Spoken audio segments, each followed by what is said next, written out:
کا عذاب ہوتا ہے، ایک تو اس پر بھی ہوتا ہے اور ایک جو زندہ رہنے والے ہیں ان پر بھی ہوتا ہے۔ آپ کا حق ہے کہ آپ دعا کیے کرو کہ ان کا عذاب ٹل جائے، آپ دعا کیے کرو قرآن پڑھ کے کہ ان کو اچھا راستہ مل جائے، تمہیں قرآن کی توفیق مل گئی، دعا کیے کرو کہ اللہ ان پر مہربان ہو جائے اور تم پر مہربانی ہوگی، اللہ کے سامنے آنا جانا ہو گیا۔ اس لیے یہ قبر کا عذاب جسم کو ہوگا یا روح کو ہوگا، جیسے بیان کیا گیا یہ مردے کو، مردہ جو ہے وہ زندہ حالت میں کر دیتا ہے اللہ، یا عذاب کیا ہوتا ہے؟ سب سے بڑی بات آپ یاد رکھو، زندہ آدمی کو بتایا جا رہا ہے مردہ کا عذاب، مردہ سے بات ہوئی یہ آپ لوگوں کو بتایا جا رہا ہے کہ مردہ پر عذاب ہوتا ہے، تاکہ زندہ آدمی یہ سمجھ لے کہ جانے والا اتنا دور بھی چلا گیا کہ وہ تمہارے ساتھ میں موجود ہے، اس لیے آپ اس کا خیال کرو، اس کا خیال کرو اور بھول نہ جاؤ۔ جانے والوں نے کبھی یہ نہیں بتایا کہ میں عذاب میں ہوں، جو گیا خبر لینے کے لیے کیا ہے واپس نہیں آیا ابھی تک، کوئی آئے گا بتانے کے لیے دیکھیں گے، فی الحال تو یہ ہے کہ جس کے اعمال اچھے نہیں اس پر عذاب ہے۔ ایک مثال ملتی ہے کہ ایک دفعہ حضور پاک تشریف لے گئے قبرستان کے پاس، کھڑے ہو گئے قبر کے پاس، فرمایا یہ کس کی قبر ہے؟ اس کا کوئی بچا ہوا وہاں آدمی ہے کسی خاندان کا، صحابہ کرام نے دیا تو اس کی حفاظت ہے، آپ نے فرمایا چلو اس کے پاس لے چلو، سلام دعا بیٹے کو معاف کر دو، تو ماشاء اللہ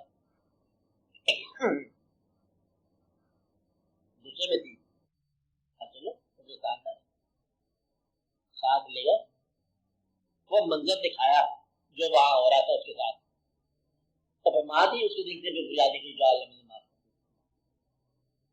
یہ ایک مثال ملتی ہے کہ اس کو احساس ہوا ماں کو کہ ماں کا حق جو ہے جانے والا ساتھ لے جائے تو جانا اس کے لیے آسان نہیں ہے۔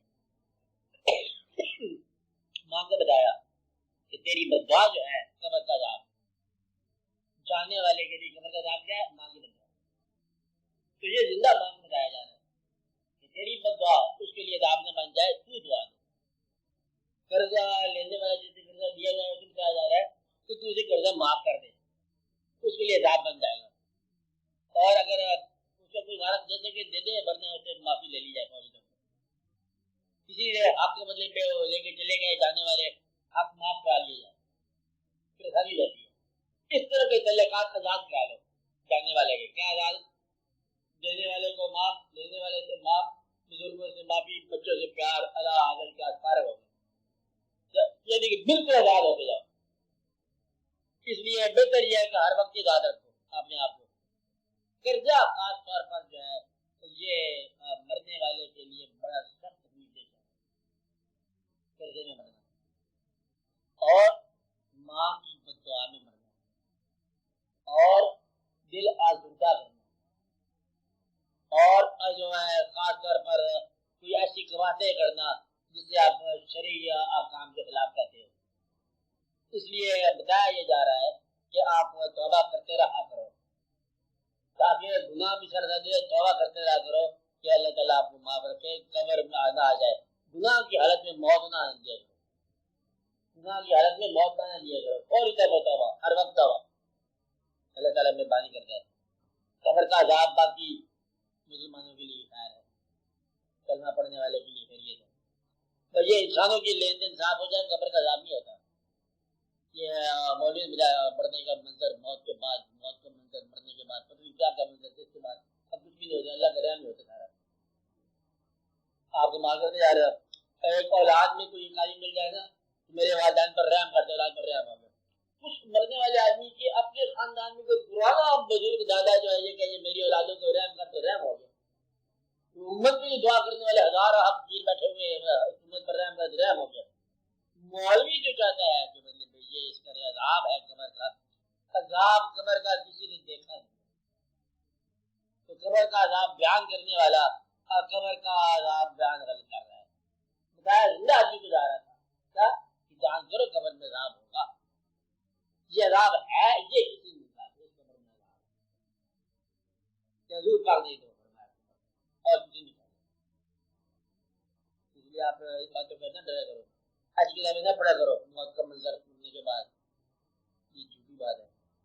مسلمان جس نے کلمہ پڑھا ہے، حدیث کی پوری حدیث ہے، من قال لا الہ الا اللہ فدخل الجنہ، جس نے لا الہ الا اللہ کہہ دیا جنت میں داخل ہو گئے.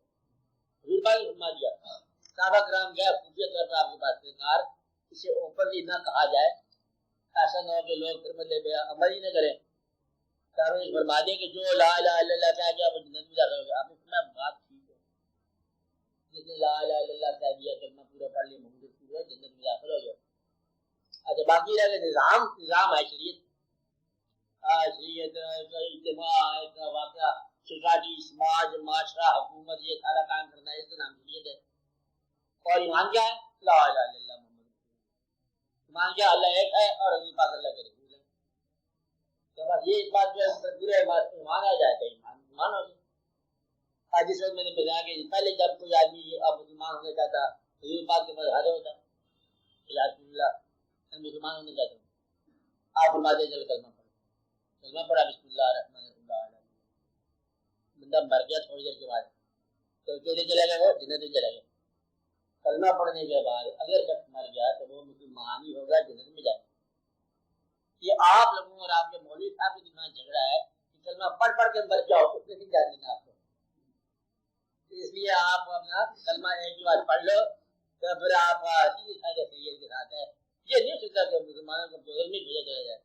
دوزخ میں بھیج اللہ میں تو کافر جائیں گے، چلو اچھا رہا نا، تم تو ہمیں مسلمان کرتے تھے، تم بھی ادھر آ گئے تو پھر بہتر ہے. یہ ایسا نہیں ہے کوئی واقعہ. مسلمان جنت میں جائے، مسلمان ہونے جنت اور حضور پاک پر ایمان لانا ہی جنت ہے. جو حضور پاک کے دشمن ہوئے وہی دوزخ ہے. اور جس کا حضور پاک کے دشمن ہے، حضور پاک کا نام لینا، ویسے بھی آپ کے کسی محبوب کی کوئی تعریف کریں تو آپ مہربان ہو جاتے ہو.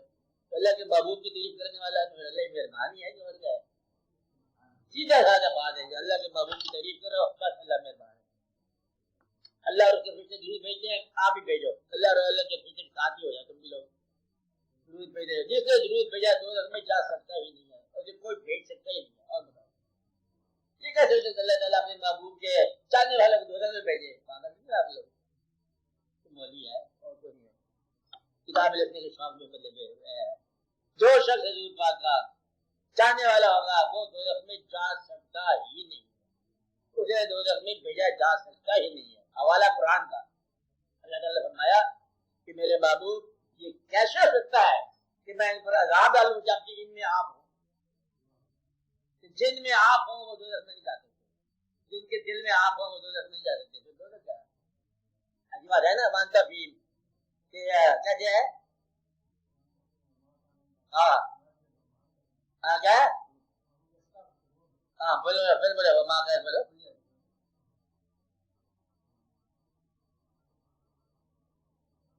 جو سے پڑھو نا،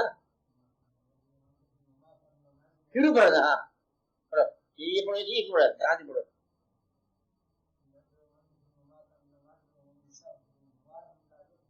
اس کو واپس پڑھو،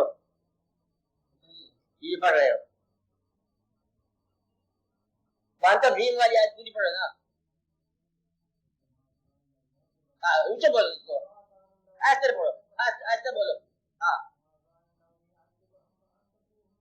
جاؤ. کیسے ہو سکتا ہے کہ اللہ ان پر عذاب دے وانتا بھیم اور آپ ان میں ہوں؟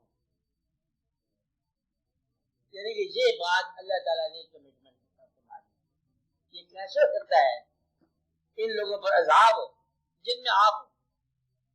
یہ تو اللہ تعالیٰ نے آپ کے پیدا ہونے سے پہلے فیصلہ کر دیا کہ آپ کو اس امت سے پیدا کر دیا. اب آپ کا خود دیکھو، شکر ادا کرو. شکر یہ ہے کہ مسلمانوں کے ساتھ دھوکہ نہ کیا کرو. دونوں کا پرابلم نہیں آپ کو، پرابلم زندگی کا ہے. زندگی کیسے گزر رہی ہے تکلیف میں نہ گزرے. اب میں آپ کو دیکھیں گے اس آدمی کو دیشا ہے جس نے ماں کو ستایا، باپ کو ستایا. اس آدمی کا دیشا ہے جس نے پیسہ سود پر اپنے ہاتھ سے لیا، ذاتی پیسہ سود پر لگا دیا. اس آدمی کا دیشا ہے جس نے حضور پاک کی شان میں تھوڑا سا کمزور فکر کر دیا، اس کو اندیشہ ہے. باقی اندیشہ کو اس لیے آپ یہ خیال کرو حضور پاک کے بارے میں بہت احتیاط ہو، محبت کا لفظ ہو، اور پیسوں کا استعمال جائز ہونا چاہیے، اور ماں باپ کی قدر حفاظت عذاب نہیں ہے، قبر کا عذاب مسلمانوں کے لیے نہیں ہے۔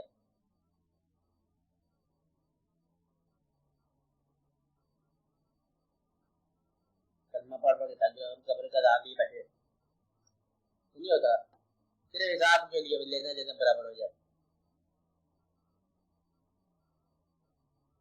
ویسے بھی آپ سوچو، جب کبھی کوئی دین آیا نیا بہت سارے دینوں میں، تو دعوت دینے کے وقت کیا بتایا جاتا ہے لوگوں کو کہ دیکھو آپ ہمارے دین میں شامل ہو جاؤ، آپ کے لیے کیا ہوگا، آپ کے لیے بہتری ہو جائے گی، دنیا اچھی ہو جائے گی، آخرت اچھی ہو جائے گی، آپ کے لیے بہت اچھی چیز ہوگی۔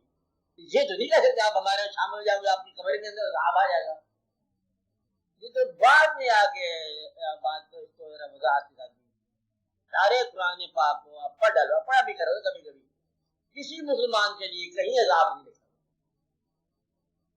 کسی مسلمان کے لیے قرآن میں عذاب کا ذکر ہے، عذاب کس کے لیے، کافروں کے لیے، منافقوں کے لیے، منافق کو جو مسلمان نام رکھتے ہیں اور کام کافروں والا کرتے ہیں وہ منافق ہے، اور کسی مسلمان کے لیے کوئی عذاب نہیں ہے، ان کے لیے بشارت دے دو، ان کے لیے ایسی جنات کی بشارت دے دو جن کے نیچے نہریں ہیں، ان کو ہمیشہ خوشحالی کی بشارت دے دو۔ مسلمانوں کو کمپیریٹیولی تو اللہ تعالیٰ نے صاحب بڑی مہربانی فرما دی، آپ ضروری عذاب لینا نہیں ملتا، آپ کو کوشش کر کے دیکھو نہیں ملے گا، عذاب نہیں آئے گا آپ کو، اس امت پر بھی عذاب نہیں آئے گا، یہ بھی کوشش کر کے دیکھ لو، ہزار بادشاہ غلطی کرے، ہزار رعایا غلطی کرے، ہزار سردار غلطی کرے، عذاب نہیں آتا، اس امت کے لیے ایک مہربانی ہے، تکلیف آتی ہے، عذاب نہیں، عذاب امت مس ہوں گے، چہرے خراب ہو گئے وہ عذاب سے، یہ آپ کو وارننگ آتی ہے اطلاع کے لیے کہ آپ ذرا ہوش کرو، انسان